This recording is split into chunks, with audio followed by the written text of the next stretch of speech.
কি অভিযোগ?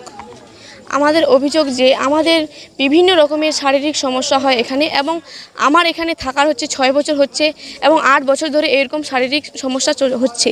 এই শারীরিক সমস্যা নিয়ে আমরা অভিযোগ করছি এইচএমকে। এইচএম বলছে এটা যদি তোরা বাইরে প্রকাশ করিস তোদেরকে লাল টিস্যু দেবো এবং তোরা বাইরে প্রকাশ করবি না, কোনো স্টাফও যাতে না জানতে পারে। এটা যদি জানতে পারে বড় গন্ডগোল হতে পারে। আর তোরা কি চাস গন্ডগোল হতে? তখন এমনভাবে আমাদেরকে বললো যে লাল টিস্যু দিবে, আমরা কোথাও ভর্তি হতে পারবো না। তার জন্য আমরা গার্জেনকেও বলিনি, স্টাফকেও বলিনি, এবং আমরা সেটা ভয়ে হোস্টেলে গিয়ে কান্না করছিলাম। কি ধরনের সমস্যা হতো হোস্টেলে? বিভিন্ন রকমের সমস্যা হতো এবং স্যাররা আমাদের যেখানে সেখানে হাত দিত, এবং সেই স্যারদের যদি আমরা বলতাম তো স্যাররা বলতো যে আমরা তো তোদেরকে ভালোবেসে ইয়ে করছি। কি নাম? শঙ্কু মণ্ডল এবং হচ্ছে মন্টু সাহা। কি চাইছো? ওদেরকে আমরা নিজেরা থেকে কিছু ইয়ে করতে চাইছি এবং ওদের বিরুদ্ধে আমরা লড়তে চাইছি এবং ওদের জন্য হচ্ছে গ্রেপ্তার করা হয়। তোমরা কি প্রধান শিক্ষিকাকে বলেছিলে? আমরা প্রধান শিক্ষিকাকে বলেছিলাম। প্রধান শিক্ষিকা বলছে এই কথাটা কোথাও ফাঁস যাতে না হয়। ফাঁস যদি হয় তাহলে তোমাদের লাল টিস্যু দেওয়া হবে। কি কি ধরনের সমস্যা হতো হোস্টেলে থাকতে? খাওয়া দাওয়া কেমন হতো? খাওয়া দাওয়া একদম প্রচণ্ড বাজে হতো এবং জলের তো কোনো ব্যবস্থাই নেই, যেটা আমাদের জীবন। জলের অপর নাম জীবন, কিন্তু সেই জলের তো কোনো ব্যবস্থাই নাই। এবং চান করার সময় খুব সমস্যা হতো। একটা টিউবওয়েলে 250 জন বাচ্চা এই হুমড়াচুমড়ি করে ইয়ে করতে হতো। সেই যদি আমরা ঝগড়া করতে না পারতাম তো কোনোদিন চান করে আমরা স্কুলে আসতাম, কোনোদিন আসতাম না। যদি এই প্রধান শিক্ষিকা স্কুলে থাকে তাহলে কি তোমরা কি থাকবে না, স্কুল ছেড়ে দেবে? আমরা যদি প্রধান শিক্ষিকা আসে আমরা স্কুল আসা বন্ধ করে দেবো এবং হোস্টেলেও কেউ ঢুকবো না। স্কুলে হোস্টেলে তো অনেক ভালো ভালো সুবিধা দেখা যাচ্ছে, ওয়াশিং মেশিন, ভালো বাথরুম, পায়খানা, তাহলে তোমরা বাইরে কেন স্নান করতে? সেটা শুধু লোক আসলেই দেখা হতো, কিন্তু করতে দিত না। যদি আমরা জল চুরি করতে দিতাম তো মাসিরা ধুমকি দিত এদিক থেকে, যে জল আনতে দিবি তার পায়ে আমি ছোড়া মারবো। ওয়াশিং মেশিনটা কি ব্যবহার করা হয়? ওয়াশিং মেশিন ব্যবহার করা হয় না। আজকে আপনাদেরকে দেখে সবার সামনে ওটা খোলা হয়েছে। ওটা তাহলে কি সোয়াব? হ্যাঁ। আচ্ছা, আমরা তো এই স্কুলের অনেক ভিডিও দেখেছি, খুব ভালো ভালো খাওয়া দাওয়া বাচ্চাদেরকে খাওয়ানো হয় বা পড়াশোনাও করানো হয়, তো তুমি এই ধরনের অভিযোগ আনছো? এই অভিযোগ আনা হয়েছে, আনতে বাধ্য হচ্ছে। দিনের পর দিন এরকম আমাদেরকে ওরা সব মানে ইয়ে করে বোঝাচ্ছে যে হচ্ছে ওরা হচ্ছে ভালো নাম শোনাচ্ছে, কিন্তু সেই নাম তো সুনামের কোনো ইয়ে নেই। ভিডিওটা কি ফেক? ভিডিওটা ফেকি। মানে সব দেখানো নাকি? সব দেখানোর জন্য। তাহলে তোমরা কি স্কুল বাড়ি চলে যাচ্ছ আজকে নাকি? হ্যাঁ। আজকে কি সবাই চলে যাচ্ছো? হ্যাঁ, সবাই চলে যাচ্ছি। কয়েকজনকে দাবিটা কি রয়েছে?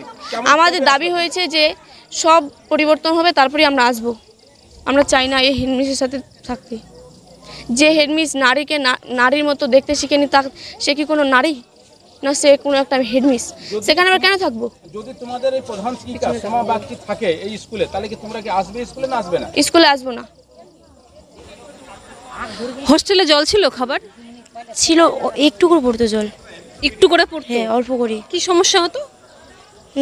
মাসিদের বলতাম মাসি জল আনতে যাচ্ছি, মাসি বলতো কি না বাইরে তো যেতে দিবে না, তো ওখানে নিতে হবে, তো জল তো পড়তোই না, তো একটু করে জল পড়তো, ওটা করেই খেতাম। তোমরা কি বাড়ি চলে যাচ্ছ?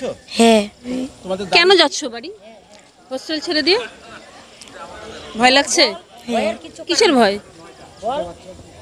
হোস্টেলে একটু অসুবিধা আছে। কি অসুবিধা? জোরে।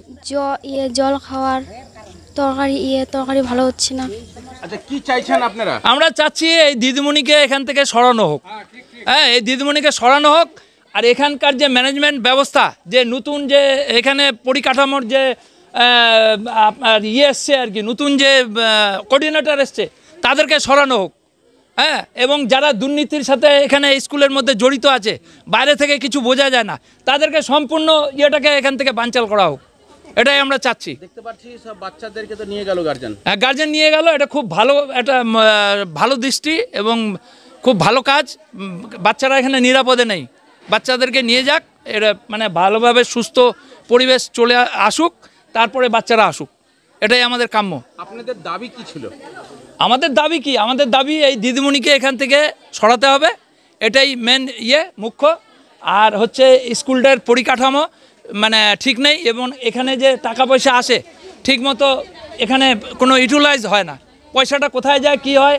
এত বড় বড় দুটো হোস্টেল আছে, ঠিকমতো পরিষেবা পায় না। হ্যাঁ, মেয়েরা যারা গার্লস স্কুলের মেয়েরা, সেটা ঠিকমতো এখানকার গভর্নমেন্টের যে ফেসিলিটি সেগুলো পায় না। এটাই আমাদের আর কি, এটাই দেখতে হবে।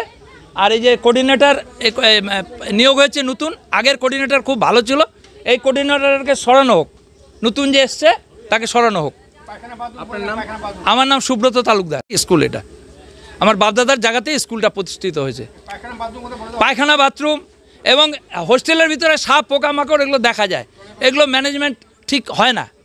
হ্যাঁ, জলের ব্যবস্থা এগুলো ঠিক করতে হবে এবং স্কুলের পরিকাঠামোটাকে সুস্থভাবে ফিরিয়ে আনতে হবে, ছোট ছোট বাচ্চারা যাতে সুস্থভাবে এখানে পরিষেবা পায় এবং পড়াশোনা করতে পারে। বিস্ফোরক অভিযোগ করছে স্কুলের শিক্ষিকারা।